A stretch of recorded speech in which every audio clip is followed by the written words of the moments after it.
झुग्गियालपुर के प्रधान का इकलौता बेटा है और सारे झुग्गियालपुर में धर्मू को सब सोताराम के नाम से जानते हैं, क्योंकि धर्मू कब और कहां सो जाएगा किसी को नहीं पता। प्रधान के घर में उसकी बीवी सुंदरी और बेटे धर्मू के अलावा धर्मू का एक चचेरा भाई चंदन भी रहता था। चंदन की नजर हमेशा से धर्मू की संपत्ति पर थी। अरे सुंदरी, धर्मू को तंबाकू लाने दुकान पर भेजा था, अभी तक आया नहीं, पता नहीं कहाँ रह गया। धर्मू गांव के तालाब के पास पेड़ की ठंडी छांव में मजे की नींद में लेटा है।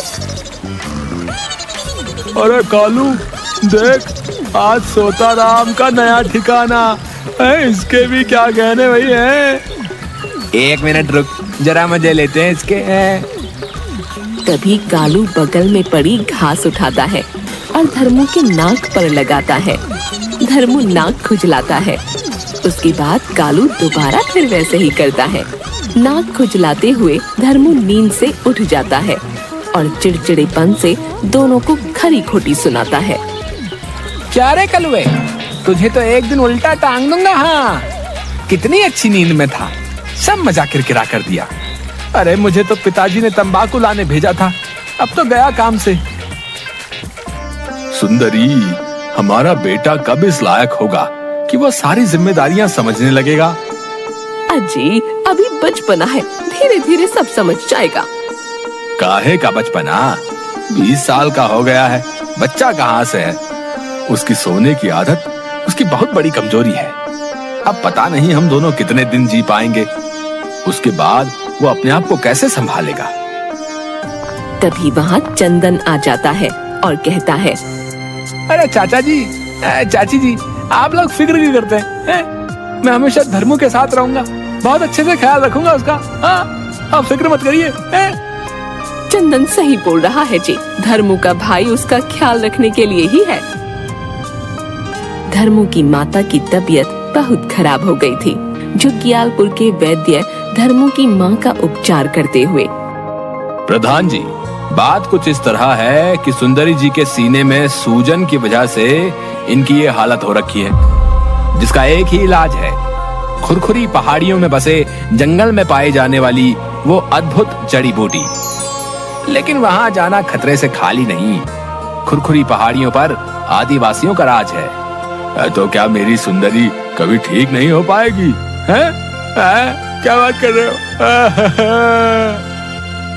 अरे पिताजी, मैं जाऊंगा उस पहाड़ी पर माँ की जड़ी बूटी लाने के लिए, आप चिंता मत कीजिए। अरे तेरी नींद पूरी होगी तब ना, जब तक तू सोता उठता हुआ आएगा तब तक मेरी सुंदरी सो गई होगी।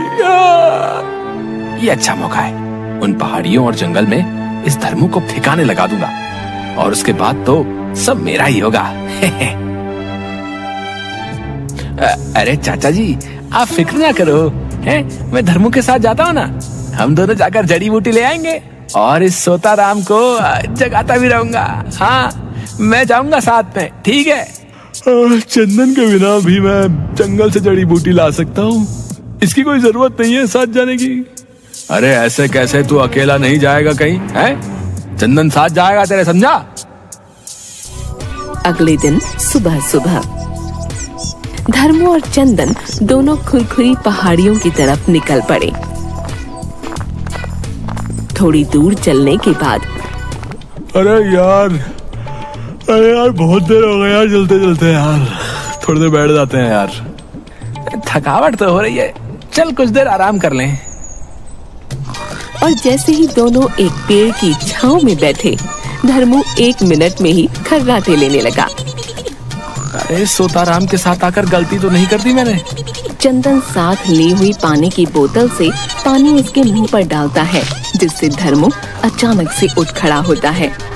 कौन है? कौन है? सोताराम, चले अब? तुम्हारा हिसाब समझ नहीं आता है, जहाँ पर तशरीफ रखो वहीं पर सो जाते हो क्या? कहाँ सोए हम? चलो चलें, अभी बहुत दूर जाना, चलो। वहाँ से चलते चलते रेगिस्तान से होते हुए आगे बढ़ते हैं।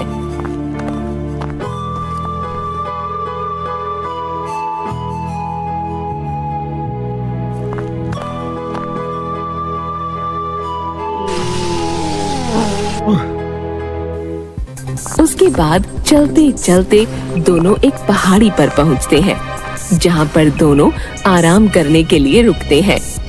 धर्मू पहाड़ी के निचले हिस्से में खड़ा होकर पहाड़ों को देख रहा होता है और चंदन झट से पहाड़ी के ऊपर जाकर एक चट्टान के पास जाकर खड़ा हो जाता है। इससे अच्छा मौका नहीं मिलेगा मुझे। इस बड़ी चट्टान के नीचे आकर इसका कचुम्बर निकल जाएगा। अभी इसका काम तमाम करता हूँ। इतने में आसमान में बादल छा जाते हैं। चंदन जैसे ही पहाड़ी के ऊपर से चट्टान नीचे धकेलता है, उसी वक्त धर्मू बादलों की छांव में झट से नीचे लेट जाता है और चट्टान धर्मू के ऊपर से निकल जाती है। चंदन को लगा कि धर्मू चट्टान के नीचे आकर मर गया है। वो खुशी खुशी नीचे आकर उसकी तरफ गया। अरे ये तो आराम से सो रहा है। इस बार तो तेरे सोने ने तुझे बचा लिया। आखिर कब तक बचेगा? चंदन धर्मू को लात मार कर उठाते हुए, ए सोताराम, उठ, चल आगे चलना है, उठ जा, चल अब। हाँ भाई, चलो चलो।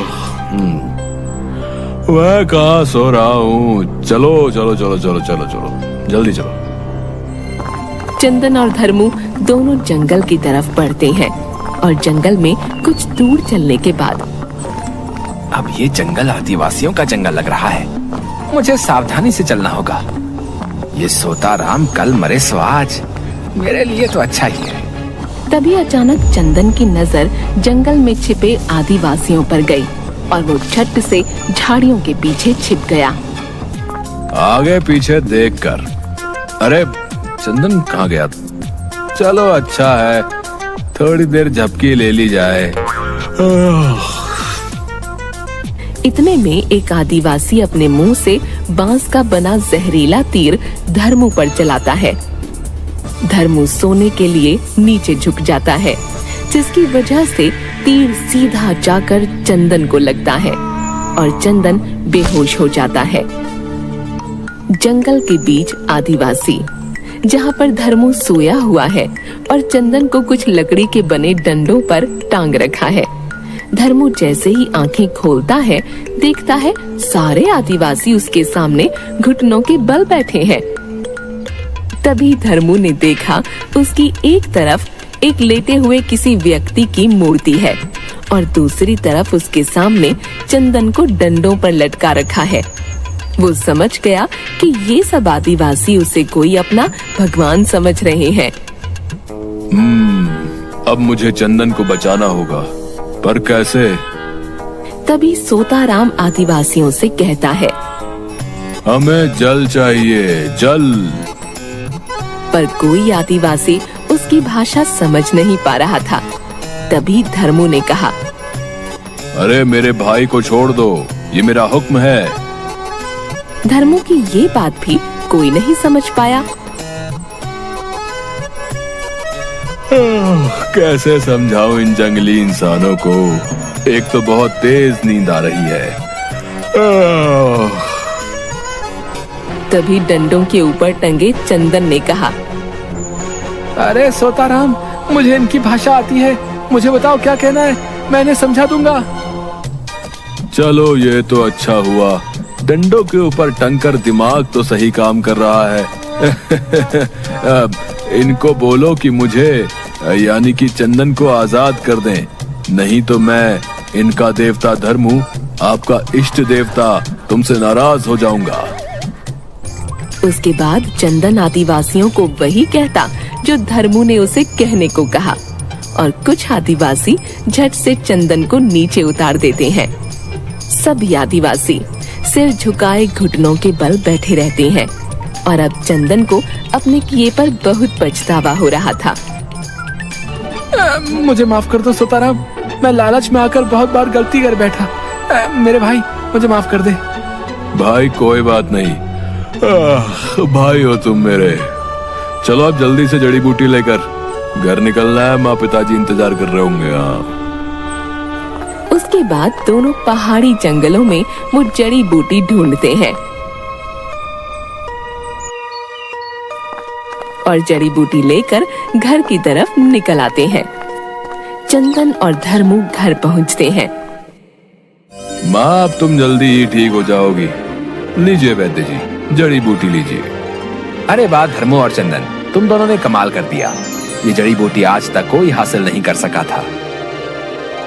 अरे वैद्य जी, जिसके साथ सोताराम जैसे भाई हो, वो कुछ भी कर सकते हैं। मुझे मेरे बच्चों पर गर्व है। मेरा सोताराम अब समझदार हो गया। अरे पिताजी, सोताराम बोलकर नींद की याद दिलाती।